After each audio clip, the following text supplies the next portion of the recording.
Project 2025 क्या है, आज इसके बारे में हम बात करेंगे। प्रोजेक्ट 2025 यूएसए को चेंज कर देगा हमेशा के लिए।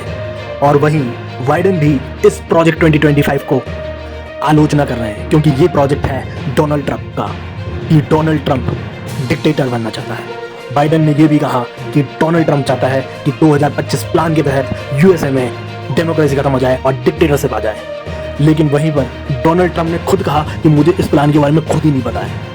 लेकिन देखने वाली बात यहाँ पर यह है कि डोनाल्ड ट्रंप के जितने भी सपोर्टर हैं, जो राइट विंगर्स हैं, उन्होंने ये खबर फैलाना शुरू कर दी है कि 2025 के बाद उनका प्रोजेक्ट 2025 शुरू हो जाएगा, जिसको उन्होंने सेकेंड अमेरिकन रेवोल्यूशन की भी संज्ञा दी है। लेकिन हमें यह भी मानना पड़ेगा, जो डोनाल्ड ट्रंप है उनके सपोर्ट में जो लोग हैं, जैसे कि हेरिटेज फाउंडेशन, उनका मानना है कि यूएसए में एक क्रिश्चियन कंट्री होना चाहिए, यूएसए में वाइट पीपल का ही राज होना चाहिए, जो बाहर से लोग आ गए हैं वो नहीं आना चाहिए।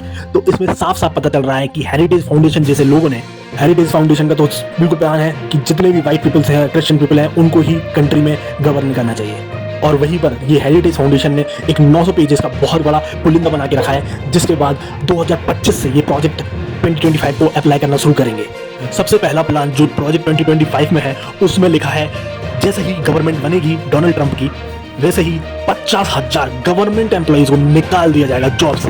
लेकिन इन 50,000 लोगों को निकालने का एक मुख्य कारण है कि डोनाल्ड ट्रंप के विरोधी हैं ये 50,000 लोग, यानी कि इन्होंने पहले से एक लोगों की लिस्ट बना ली है जो डोनाल्ड ट्रंप का विरोध करते हैं सरकार में रहते हुए, उन लोगों को जॉब से ही निकाल देंगे ये लोग। और प्रोजेक्ट 2025 में ये भी लिखा गया है जो 50,000 लोगों को निकाला जाएगा जो कि ट्रंप के विरोधी हैं, उनकी जगह रखा जाएगा ऐसे लोगों को जो ट्रंप के समर्थक हैं, जो वाइट हैं, जो क्रिश्चियन हैं, मतलब जो इनके सपोर्टर हैं, बहुत कट्टर सपोर्टर।